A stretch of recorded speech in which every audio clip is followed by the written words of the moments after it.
doucement.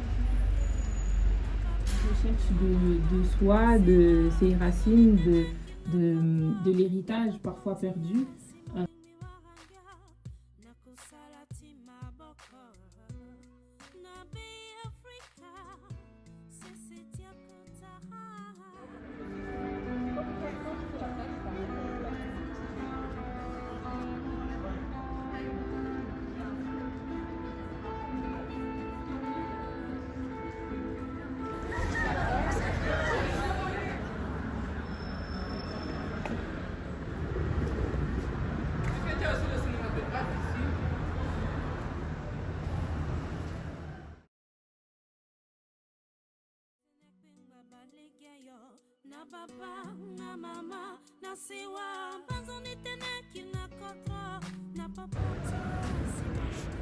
Bonjour, je m'appelle Sabrina Onana, j'ai 25 ans, je suis d'origine italo-camerounaise et je suis sociologue de formation, réalisatrice, photographe et créatrice de la marque de vêtements Vétuda.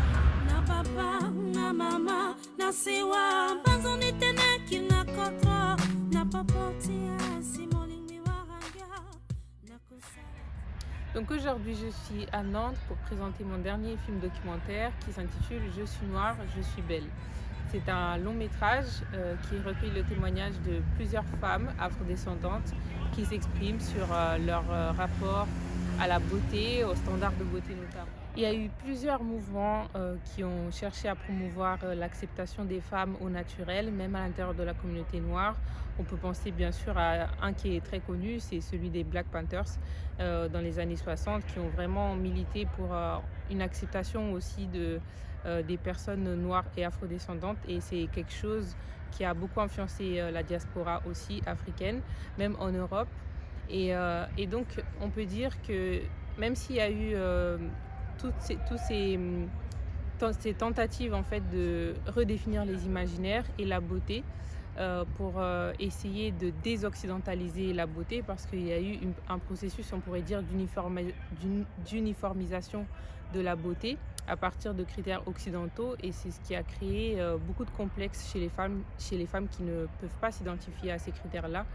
Mais on peut tout de même remarquer que aujourd'hui la société, notamment américaine, mais pas que, a reproposé après ces mouvements-là des modèles de femmes noires qui sont très occidentalisés, et ça a une influence sur les jeunes filles. Donc quand on fait à outrance la promotion de femmes qui ont les cheveux très longs, très lisses, donc tout ce qui est extension, etc.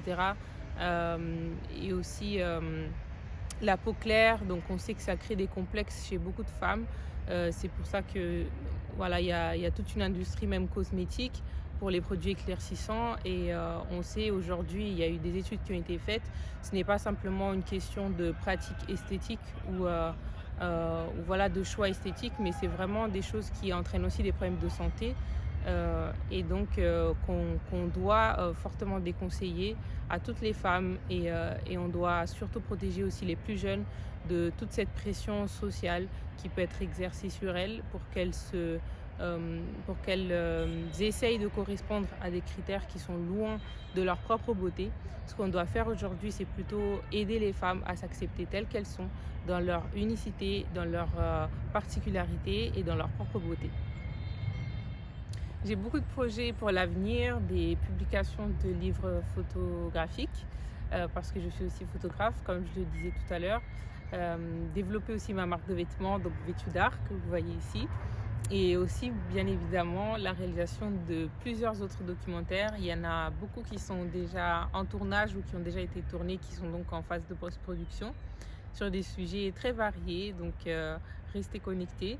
Et merci à Asprobir pour l'invitation et pour la projection d'aujourd'hui au cinéma, le cinématographe à Nantes.